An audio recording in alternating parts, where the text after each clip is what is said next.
¿Qué tal? Vamos a seguir hablando del proceso administrativo. En esta ocasión vamos a cambiar ya lo que hemos venido hablando, que es respecto a planeación, para pasar al siguiente proceso, que se llama organización, que aunque suene redundante, ya que hemos hablado de los componentes de la organización, bueno, en este caso vamos a hablar de cómo se organizan precisamente las personas que componen la organización. Les dije que sonaba un poco redundante, pero vamos a hablar pues prácticamente de la estructura. Una estructura pues es cómo se van a ordenar. Hemos mencionado este mismo orden de personas con cada quien con sus roles y demás cuando hablamos de los componentes, pero ahora vamos a enfocarnos en esta parte. ¿Y cuáles son los elementos que componen esta estructura o cómo puede ser descrita? Pues la vamos a escribir con estos que vienen aquí, que es especialización del trabajo, unidad de mando, esfera de control, respecto a autoridad y responsabilidad, la centralización y la descentralización, y finalmente por la departamentalización. ¿Okay? Bueno, para empezar, especialización de trabajo, ¿qué podemos entender con ello? Pues especialización, especialidad, por lo tanto, vamos a enfocarnos en cada quien lo que mejor sabe hacer, ¿no? Entonces, el trabajo se va a dividir en muchos procesos. Hemos conocido quizás la teoría de sistemas y cómo un sistema muy grande se puede reducir en estos subsistemas precisamente para enfocar o especializar estas labores. Entonces, las personas, cada quien tiene una labor distinta, quizás varias en común, pero van a especializarse en desempeñar partes de esa actividad y no llevar la actividad completa, ¿no? Entonces, si todos participamos en estos pasos del proceso para una fabricación, por ejemplo, vamos a ver las habilidades necesarias de cada quien para realizar las más demandantes y otras menos demandantes, y no todas, todos juntos. Si lo hiciéramos así, entonces quizás estaríamos desaprovechando habilidades de unas personas respecto a las otras, y en este sentido, estaríamos haciendo un uso ineficiente de los recursos, que en este caso sería un recurso humano. Bueno, ya hablamos de enfocarse en ciertos trabajos, si hablamos en el área de, digamos, de armado de un vehículo, una persona arma la puerta, otra persona arma el cofre, otra persona arma las llantas, más o menos por ahí, pero puede ser cualquier tipo de organización. Y ahora vamos a hablar de la cadena de mando. ¿Qué entendemos con mando? Pues la persona precisamente que da las órdenes. Pues en este caso, en este principio, nos menciona que nadie debería, o bueno, mencionó al principio que nadie debería tener más de un jefe. Y esta fue la piedra angular o fue precisamente el enfoque principal del diseño organizacional durante muchos años. Y esta línea de autoridad pues continúa, hablamos ya incluso de los niveles gerenciales, de los altos, medios y bajos niveles, pues bueno, conservamos esta lógica, cada quien tiene precisamente una cadena de mando distinta y de esta forma se pueden responder preguntas como ¿a quién debo recurrir si tengo un problema? Pues al que está al cargo, ¿no? ¿De quién soy responsabilidad? Y bueno, normalmente o solemos pensar que vamos a atender a un jefe, pero esto ha cambiado últimamente, ¿no? Pero eh, finalmente en una estructura vamos a ver que una persona es responsable de varios, pero ahora con los organigramas y estructuras dinámicas, pues esto cambia un poquito.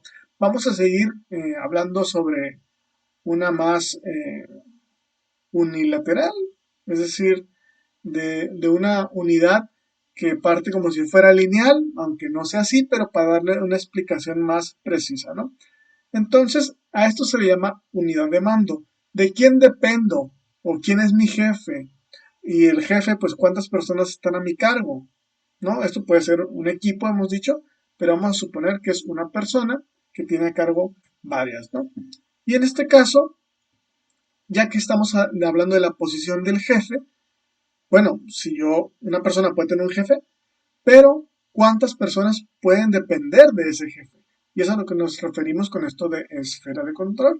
Los gerentes que cuentan con empleados bien capacitados y experimentados pueden funcionar con una esfera más amplia. ¿Por qué dice eso? Porque a lo mejor si el empleado tiene una mejor capacitación y tiene más experiencia, no necesita tanto apoyo de su línea de mando directa. Entonces puede darse el permiso o darse este lujo de poder incluir más personal en el equipo para poderlo hacer más funcional. Otras variables que determinarían esta esfera o este número de empleados que puede tener cada jefe es qué tanta similitud hay en las tareas de trabajo, qué tan complejas son, cuál es la proximidad o qué tantas personas hay en un mismo espacio, etcétera, ¿no? Si estamos hablando aquí de fuerza de sistema de valores, estamos hablando de estilo administrativo, pues ya son preferencias de una persona o cuánto estamos de acuerdo a las políticas de la organización. Pero es determinar entonces cuántas personas van a depender de esa unidad de mando que veíamos anteriormente. Y bueno, autoridad y responsabilidad. ¿Qué sabemos que es la autoridad? Pues es el derecho que tiene una persona en un puesto, en este caso administrativo, que permite girar órdenes y claro, si las ordena, espera que éstas sean cumplidas. Entonces, cada puesto administrativo tiene derechos que están en sus roles. La persona que lo ocupa adquiere en este caso pues la obligación de hacerlo, sino para qué estaría en ese puesto. Entonces, cuando un gerente da alguna orden o más bien pone a una persona a trabajar, pues le están dando a esta persona una actividad que lo hace responsable. Entonces le está adjudicando un grado de responsabilidad. Es decir, los empleados adquieren derechos, así como hablamos siempre con los derechos en la sociedad civil o los derechos de los niños cuando queremos enseñarles, pues también al darles derechos también les estamos dando obligaciones en las cuales tienen que hacerse responsables, ¿no? Si creáramos autoridad sin responsabilidad, pues se crearan condiciones que generarían abusos. Y por eso muchas veces dicen abuso de autoridad, porque está siendo irresponsable y está aprovechándose de la situación. ¿Ok? Relaciones de autoridad, pues bueno, tenemos aquí el tipo autoridad de línea, que lo vamos a ver aquí, y autoridad de staff. Autoridad de línea nos referimos pues precisamente a esta relación lineal que otorga al gerente el derecho de dirigir a un empleado, como lo veíamos en un organigrama, como lo hemos visto en la unidad de mando, es la relación que hay entre el empleador y el empleado, lo cual puede ser desde la alta gerencia, por eso menciona aquí la cabeza de la organización, hasta el estrato más bajo que está sujeto a la cadena de mando, ¿no? La palabra línea se refiere a los gerentes cuya función organizacional contribuye directamente a alcanzar los objetivos de la compañía, es decir, las órdenes que vamos a dar, pues precisamente tienen que ver con actividades que nos van a llevar a lograr los objetivos de la organización, que para eso estamos viendo también ya la planeación, que ya tenemos un esquema para hacer la estrategia.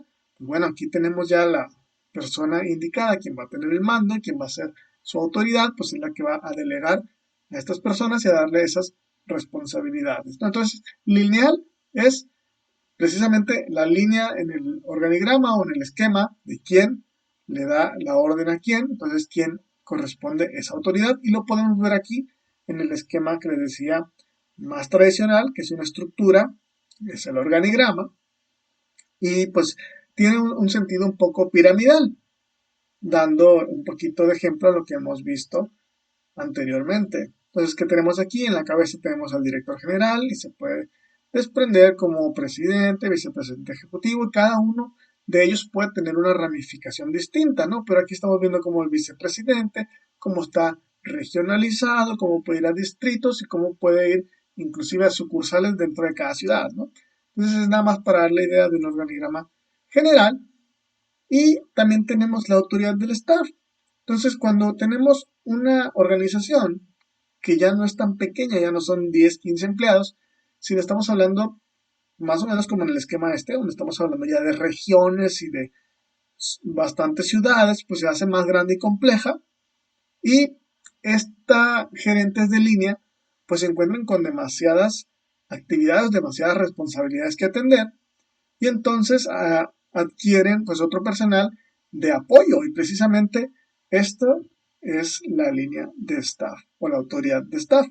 Entonces se crean funciones con autoridad para apoyar, ayudar y asesorar y por regla general disminuye una parte de su peso informacional, es decir, las responsabilidades que tiene esa persona, pues las disminuye para otorgárselas a esta otra. No son el mismo puesto, sin embargo, apoyan con esas funciones.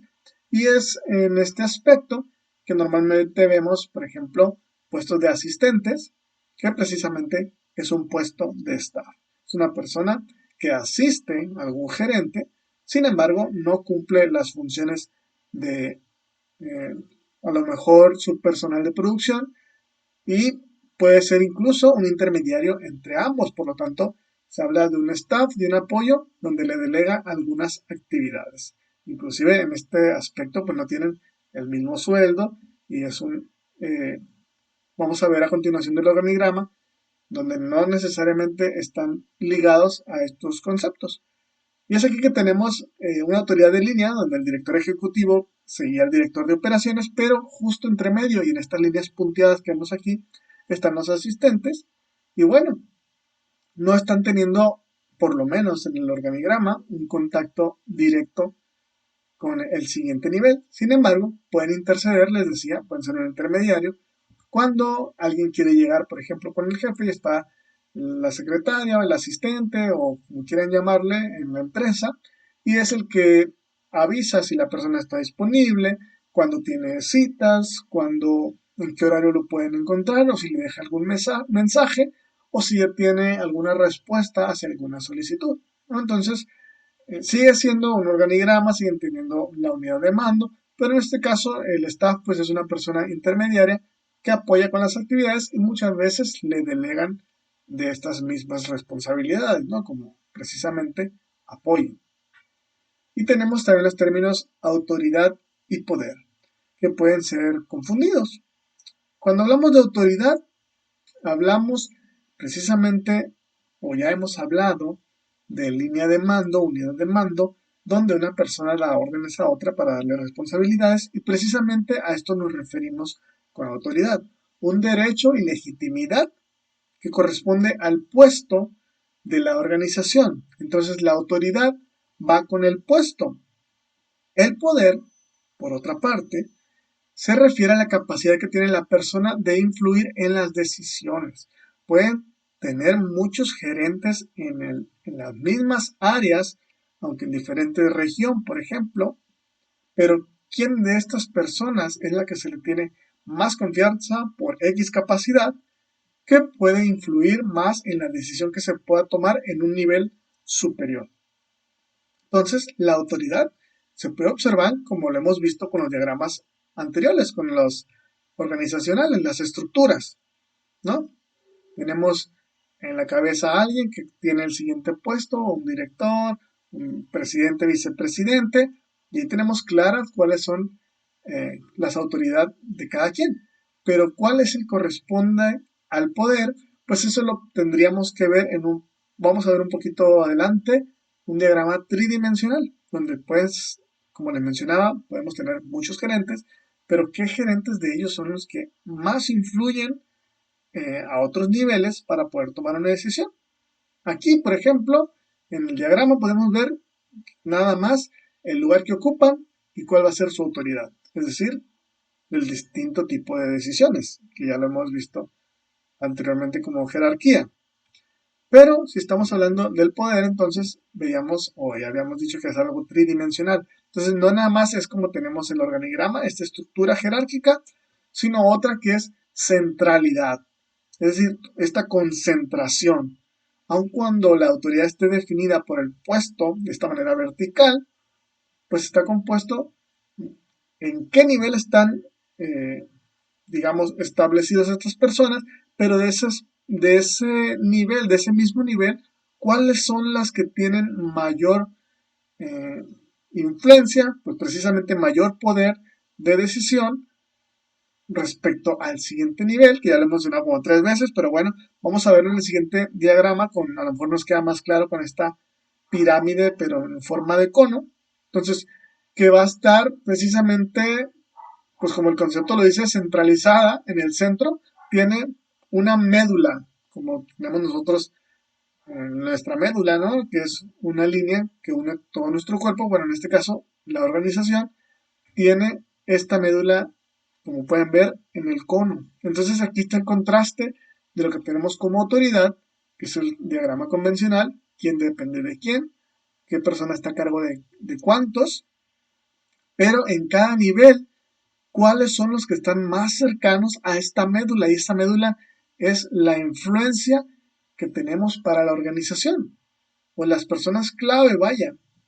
Inclusive podemos hablar del nivel más bajo, de los trabajadores que a lo mejor unos tienen más años de experiencia y a lo mejor unos menos, pero su especialización es tal o sus estudios son tales que lo hacen más importantes a la organización y se adecúan las cosas más a ese tipo de personal. Y es por eso que vemos aquí una analogía de este cono que nos habla de dos hechos. Cuanto más alto sea el lugar que ocupe alguien en la organización, pues más cercano va a estar a la médula de poder. O sea, los gerentes, si estamos hablando, comparando A y B, entre más arriba estamos, pues vamos a estar obviamente más cerca de la concentración del poder o de esta médula, ¿no? O sea, del centro. Estamos hablando de menos gente, estamos hablando de una decisión que se hace en menos personas. Y por eso nos habla que nos acercamos entre más alto que estamos, precisamente porque son menos personas que toman las decisiones y obviamente se habla de formar parte de ese poder, ¿no? Que bueno, son términos que se asemejan, pero no es necesario tener autoridad para tener poder, como menciona el punto número 2, porque pues puedes moverte en el interior, les decía, sin que sea necesario subir. Puedes tener influencias por las mismas capacidades, la experiencia que puede tener una persona y pues bueno, y a lo mejor puede ser por términos como capital social o amistades, que en este caso cuando hablamos del staff, si recordamos esos asistentes, actúan precisamente como portavoces o porteros de los jefes y entonces tienen influencia a qué información o qué van a permitir que pase precisamente con sus jefes y en qué momento lo pueden hacer. Entonces, aunque no tengan un puesto de igual autoridad, pueden regular o pueden controlar quiénes van a pasar y qué información es la que va a estar en qué momento oportuno. Digo, no es para que aprovechen esta situación, pero es una forma de verlo, digamos, a niveles más bajos que influyen en los niveles más altos, como les decía.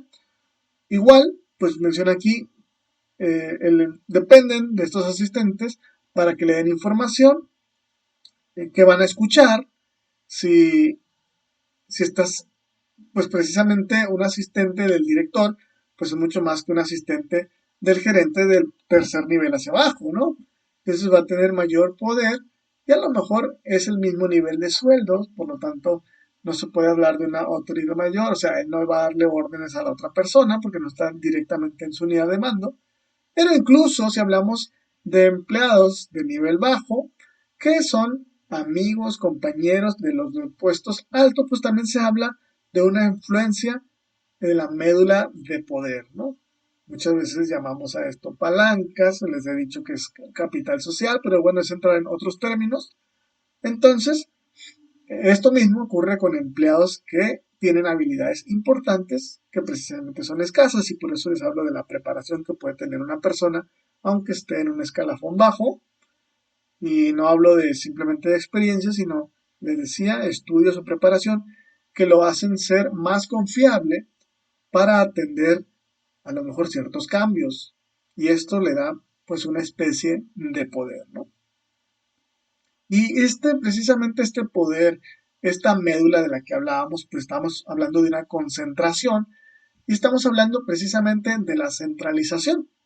Normalmente estos términos, si los estoy mencionando, suenan un poquito a los esquemas de gobiernos cuando les hablaba de la cuestión de palancas o la cuestión de capital social, pues sí, recuerden que los gobiernos también son un tipo de organización, ¿no?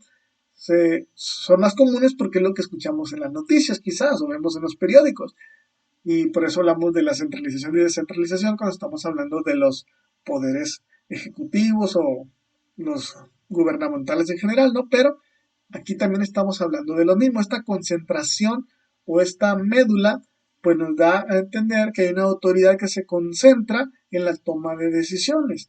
Entonces, cuanto más centralizada esté una organización, tanto más alto será el nivel del que se toman las decisiones.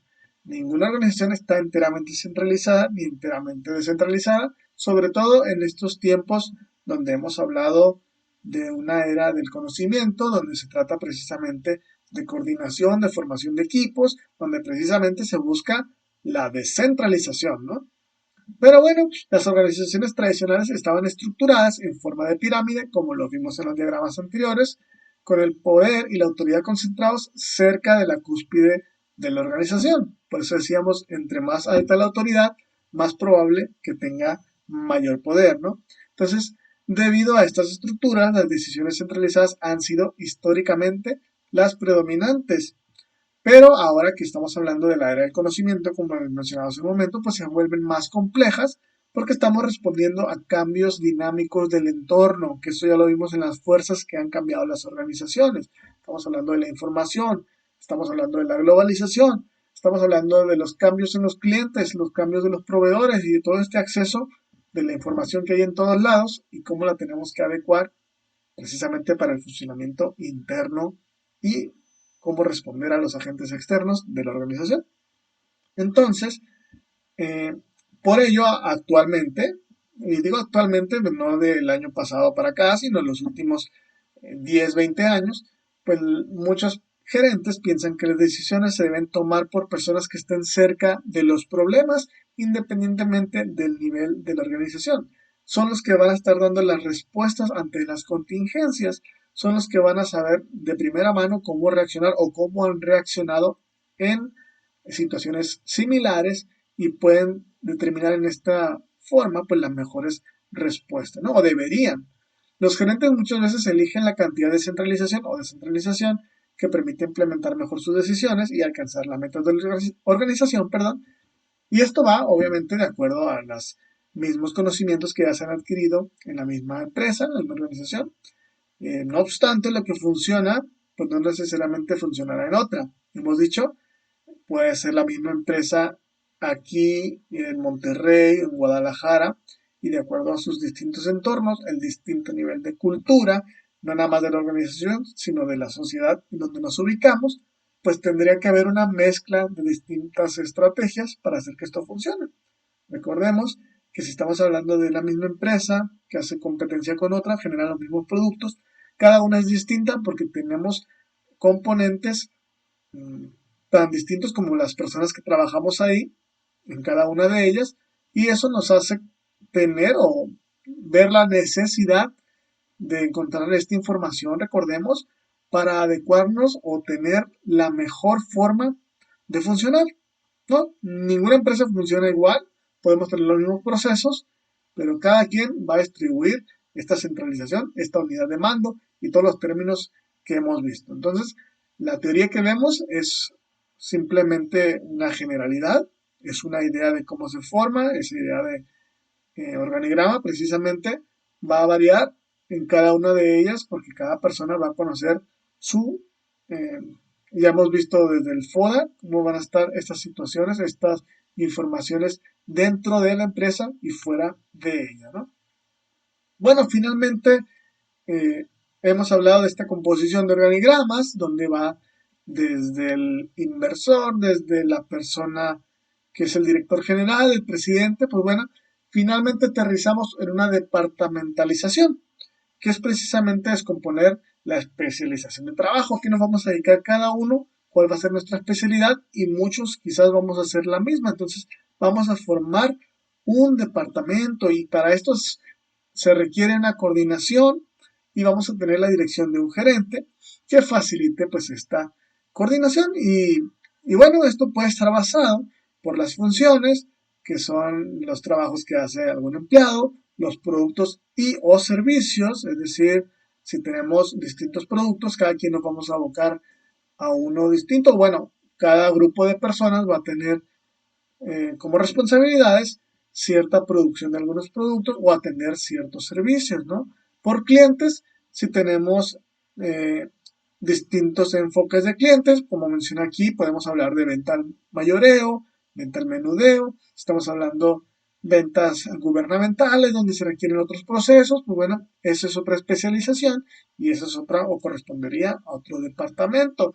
Si hablamos en una empresa muy grande, como hablamos ahorita de regiones, de ciudades, pues bueno, estamos hablando de otra distribución de departamentos geográficamente y simplemente por procesos. Si estamos hablando de cosas más específicas, si estamos hablando aquí, por ejemplo, pagos, si estamos hablando de almacén, si estamos hablando de contabilidad o todas esas secciones que, bueno, están muy vinculadas al primero que vimos, pero puede ser descompuesto todavía en subprocesos, ¿no? Entonces es ver la forma de agrupar a las personas de acuerdo a su especialización.